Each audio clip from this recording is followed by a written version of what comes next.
Capítulo 4 O Manto do Rato de Fogo. A loja de ervas de Mao Mao fechou suas portas enquanto as lanternas estavam sendo acesas na Casa Verdete. Não fazia sentido fazer negócios após o anoitecer, só atrairia clientes indesejáveis e o óleo das lâmpadas seria um desperdício de dinheiro de qualquer forma. Mao Mao somou os ganhos do dia e os entregou a Madame. Manter grandes quantias em dinheiro em sua pequena cabana atrairia ladrões e assaltantes. Ter o dinheiro guardado em algum lugar seguro era muito melhor, mesmo que ela tivesse que pagar por isso. Em seguida, ela juntou os carvões e as ervas e trancou a pequena loja apertada. Está bem, estamos indo para casa, ela anunciou. O que, já? Shou resmungou, mas ela o pegou pela gola e voltou para sua cabana. Embora estivesse localizada logo atrás da Casa Verdete, as paredes estavam cheias de rachaduras que deixavam entrar o vento, tornando-o muito frio. Mao Mao colocou os carvões no fogão, e quando havia um fogo decente, ela jogou alguns gravetos nele. Shou, sentindo frio, estava encolhido em seu colchonete, enrolado em seu cobertor. Mao Mao aqueceu um pouco de sopa em uma panela no fogão, mexendo gentilmente. Ela incluiu uma base de carne seca, juntamente com legumes e kudzu que ela havia colhido no jardim. Ela até raspou um pouco de gengibre para amenizar o frio. Não vai querer um pouco? Ela perguntou. Com certeza, disse Shou, tentando se arrastar enquanto ainda estava embaixo do cobertor como um besouro gigante.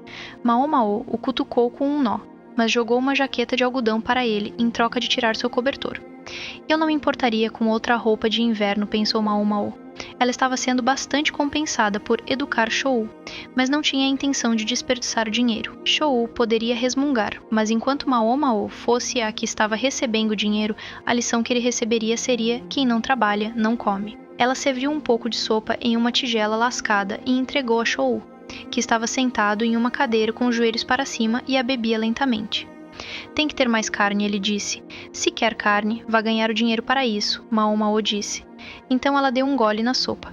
Eles não tinham mingau, mas ela havia conseguido um pouco de pão. Ela pegou um pedaço da reserva deles e colocou ao lado da panela de sopa para aquecê-lo.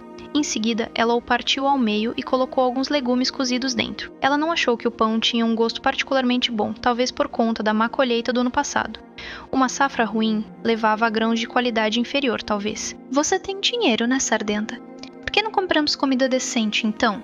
Shou disse, alcançando outro pedaço de pão, apesar de suas reclamações. Estou alugando a loja da velha, idiota. Você tem ideia de quanto ela cobra? Por que não encontramos outro lugar, então? Escuta aqui. Não é tão simples assim. Mao Mao mergulhou o seu pão no que sobrou de sua sopa e o colocou na boca. Ela poderia ter levado uma vida um pouco mais rica se quisesse, mas ela tinha razões para não fazer isso. Você vai comigo amanhã. Vamos comprar roupas. Você está com frio assim, não está? Yay! Shou disse, jogando as mãos para cima, mas o movimento o derrubou da cadeira.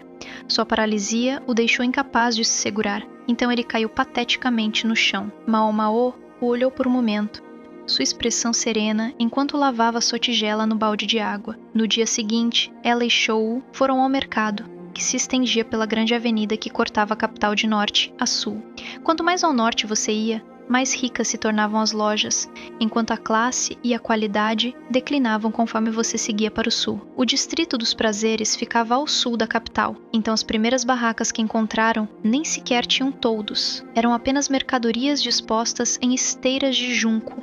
Quanto mais você entrava nas ruas laterais, mais sombrias as lojas se tornavam. A proximidade do distrito dos prazeres parecia gerar lugares que vendiam medicamentos duvidosos. Naturalmente, uma apotecária como Mao Mao não era enganada por tais produtos, e os comerciantes sabiam disso. Nenhum deles a chamava enquanto ela passava por suas lojas. Eles estavam procurando homens que ainda não estavam acostumados com o distrito dos prazeres. Esses eram os melhores alvos. Mao Mao seguiu em direção ao centro da capital, segurando Shou pela gola cada vez que ele ameaçava se afastar. Às vezes, diziam que comprar barato poderia acabar custando caro. Um casaco de algodão de uma das barracas da rua certamente seria barato, mas o material seria ruim. Nunca resistiria ao moleque correndo por aí fazendo todas as coisas que as crianças fazem. Qualquer comerciante com prédio de verdade saberia que precisava da confiança dos clientes locais. Um casaco de algum lugar com uma loja real custaria um pouco mais, mas inspiraria muito mais confiança no produto. Mao Mao escolheu um lugar dentre a confusão de lojas e entrou. Um lugar que vendia roupas para plebeus, incluindo roupas usadas. Quando ela passou pela cortina e entrou na loja, viu roupas penduradas no teto. Dentro, o dono da loja estava remendando uma peça de roupa e bocejando. Um braseiro ao lado dele estava cheio de carvões crepitantes, mas estava cercado por um escudo para evitar que as faíscas caíssem em qualquer uma das mercadorias.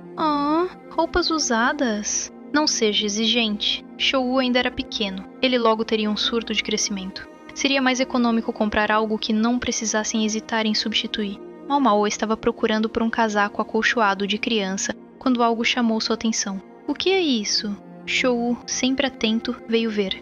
Era uma túnica pendurada na parede, uma roupa de saia longa de puro branco. A falta de cor a fazia parecer um pouco simples, mas também tinha um aroma de exotismo. Era muito incomum. O olhar de Mau Mau foi atraído para o bordado em um padrão de videiras nas mangas. Isso poderia ser... Puxa, isso parece bem barato, disse o pirralho, que nunca hesitava em dizer o que lhe viesse à mente. Mau Mau lhe deu um tapa, alerta de que o dono da loja poderia estar ouvindo, mas do proprietário tudo o que ela ouviu foi risadas.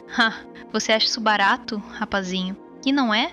As roupas das meninas devem ser coloridas. Suponho que você está certo. O dono da loja colocou um alfinete em um alfineteiro. Depois esfregou os ombros rígidos e sorriu para eles. Ele deixou o olhar vagar para a túnica. Mas esta túnica, veja bem, uma ninfa celestial a usou uma vez. Uma ninfa celestial? Isso pareceu despertar o interesse de Shou. Ele tinha se sentado em cima de uma cômoda. Talvez a paralisia dificultasse para ele ficar em pé por muito tempo. Irritada, Mau Mau continuou sua busca pela loja. O dono da loja aqui era um daqueles balconistas que matavam o tempo conversando com os clientes. Não dava para dizer o quanto do que ele dizia era verdade. Tudo que ela lembrava era como ele costumava manter seu pai, Lowman, por horas a fio. Só preciso encontrar algo, e então podemos sair daqui. Se Chou estivesse ocupado conversando com o balconista, isso seria perfeito. Ela poderia encontrar algo enquanto ele estava distraído, mas era um lugar pequeno. Querendo ou não, ela ia ouvir a história do balconista enquanto procurava. Veja bem,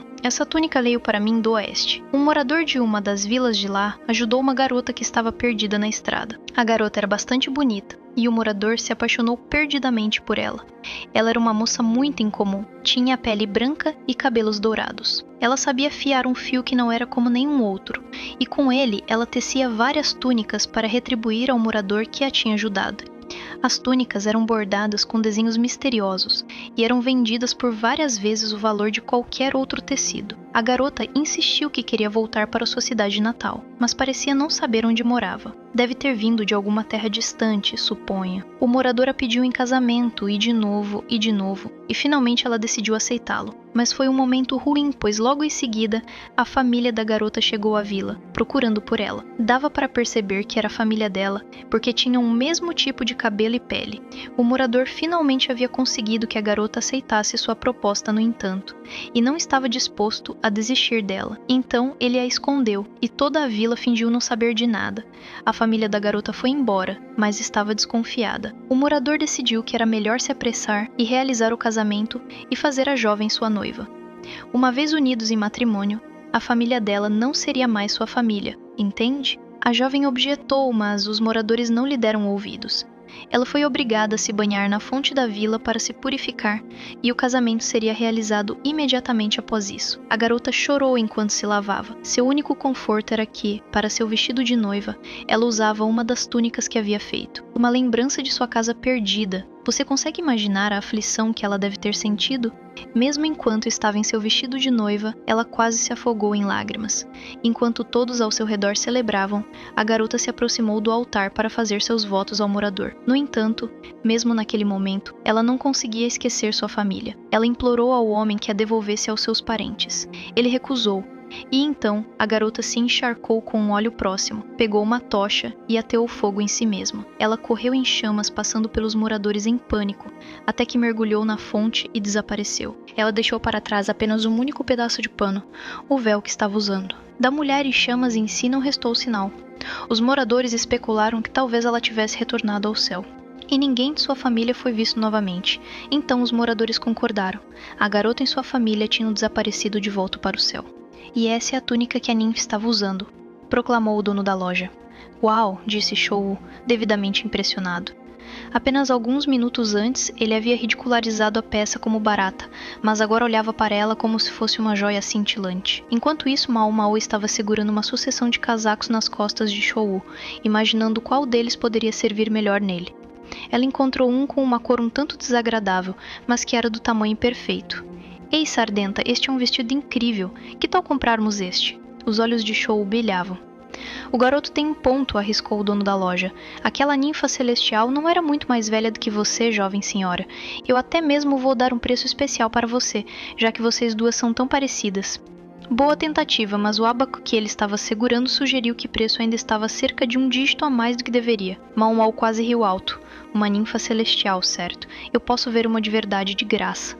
Afinal, uma ninfa ligeiramente danificada vinha à Casa Verdete regularmente. Você está me dizendo que não acredita na lenda da ninfa? Perguntou o dono da loja. Algumas pessoas não têm nenhum senso de romance. Ele espalhou os braços e balançou a cabeça com uma expressão de decepção.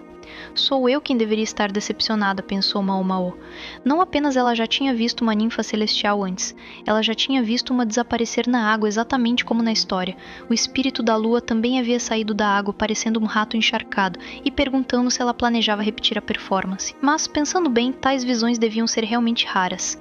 Sem querer, Mao Mao riu ao se lembrar da situação.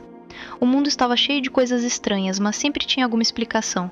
Era apenas porque as pessoas não sabiam por que certas coisas aconteciam que inventavam histórias sobre maldições, poderes mágicos e até mesmo fantasmas. Mao Mao deu uma boa olhada na túnica que a ninfa celestial havia tecido.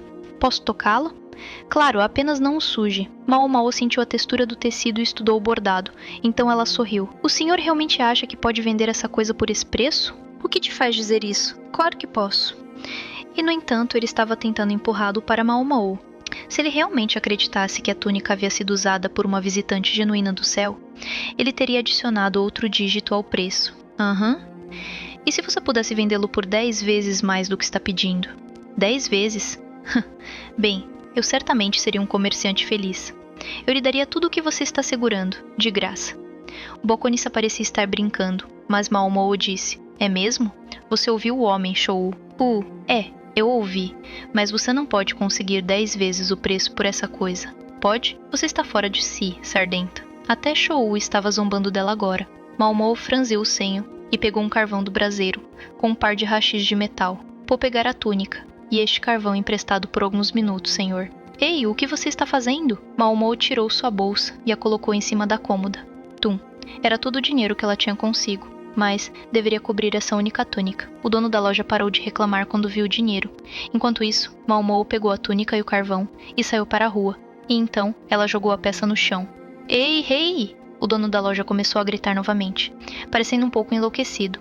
Mas Mao Mao o ignorou. Em vez disso, ela pegou o carvão com os rachis e o deixou cair no vestido.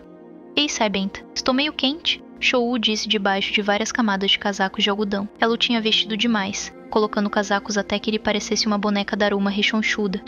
Tire algumas camadas então. Shou só estava usando-os, porque tinha reclamado de ter que carregá-los. Mao Mao mesmo estava segurando um novo hobby para si mesma. Normalmente, ela preferia cores menos chamativas, mas não ia reclamar de algo que tinha conseguido de graça. Ele servia nela, e isso era o que importava. Ei, Sardenta, por que o vestido não queimou afinal? Shou perguntou. Mao Mao tinha bufado para si mesma, com o que o dono da loja tinha chamado de túnica da ninfa celestial. Havia um nome muito melhor para ele do que esse. O manto do rato de fogo, ela havia sugerido, sussurrando no ouvido do dono da loja. O vestido havia se recusado a pegar fogo quando ela deixou cair o carvão. Na verdade, ele emergiu sem nem mesmo uma marca de queimadura. Os transeuntes estavam surpresos. Tão surpresos que poderiam realmente ter acreditado nela, se ela tivesse dito que o vestido pertencia a uma ninfa celestial. Do que são feitas as roupas, Shou? Do que são feitas? Quer dizer, tipo, algodão e cânhamo e tal?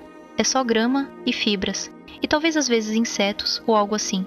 Aquele hobby era feito de rocha. A mandíbula de Shou caiu tão rápido que Mao Mao quase riu. Rocha quer dizer tipo, rocha mesmo? Como eles fizeram isso? Até mesmo a pedra pode ter muitas formas diferentes. A fibra de rocha poderia ser transformada em tecido. Era uma técnica incomum, mas que existia desde os tempos antigos, chamada wohuombu. Mas isso não parecia muito impressionante, então ela tinha usado um nome mais comum para o material. E claro, a rocha não queima. Ainda assim, como deve ter parecido para as pessoas que testemunharam isso? Mesmo aqueles que conheciam o wohuombu poderiam estar vendo isso pela primeira vez. A singularidade disso ajudaria a aumentar o preço entre colecionadores curiosos, e havia rendido a Mau Mau um verdadeiro guarda-roupa de roupas grátis. Então essa é a história. E quanto à ninfa celestial, então? Eu suspeito que foi, meio verdadeiro e meio não. Mau Mau reconheceu o bordado nas mangas da túnica. Estava escrito nos caracteres do país estrangeiro que seu velho Low Man frequentemente usava para escrever suas notas. Quando estilizados, os caracteres poderiam parecer com vinhas serpenteantes. A suposta ninfa celestial provavelmente era daquela região, e se ela tinha cabelos dourados e pele branca, talvez também tivesse um pouco de sangue nórdico nas veias. Se o casamento entre parentes próximos se prolongasse por muito tempo em uma vila pequena, a prole ficaria mais fraca. Então os habitantes de tais lugares certamente desejariam linhagens de sangue mais distantes. Talvez a jovem realmente estivesse perdida, ou talvez tivesse sido sequestrada. Seja qual fosse o caso, os moradores certamente não queriam deixar escapar um prêmio como aquele. Então a garota fez seu vestido, louca de vontade de voltar para sua família.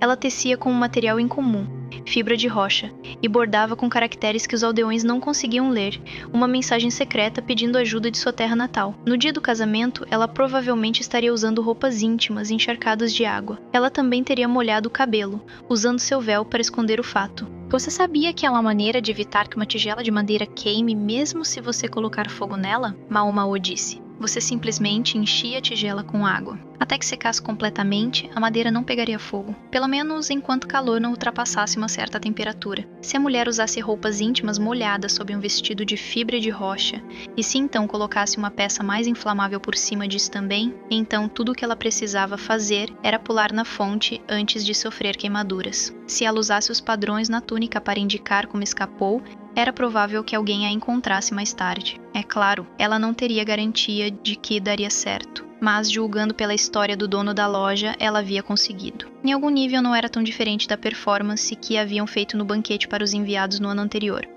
Disse Chou, parecendo genuinamente impressionado. Por que você não disse nada disso para o cara na loja? Não queria estragar o romance. Chogu riu, como se admitisse que ela estava certa. Havia, pode-se acrescentar, outra razão, embora Chogu não precisasse saber sobre isso. Havia bordados finos também na parte de dentro da túnica, além das mangas. Então temos uma jovem de algum lugar do oeste ou do norte, pensou Mau Mau. Uma jovem perfeitamente comum teria coragem de se incendiar e sair correndo? Certamente Mau Mau não teria. Além disso, a jovem sabia ler e sabia como fazer a fibra de pedra. Será que todo mundo nas ruas dessas outras terras sabia fazer essas coisas? Parecia improvável que algum artista ambulante possuísse tais habilidades. Talvez ela fosse uma espiã ou algo assim. O Oeste era mais propenso a pequenos conflitos fronteiriços com outros países do que muitas outras regiões próximas. A ideia de que a jovem era uma agente de inteligência não estava fora de cogitação, embora, se fosse o caso, ela parecesse ser um tanto descuidada. Mau Mau, por sua vez, sorriu desdenhosamente para essas fantasias sem sentido e continuou o caminho para casa.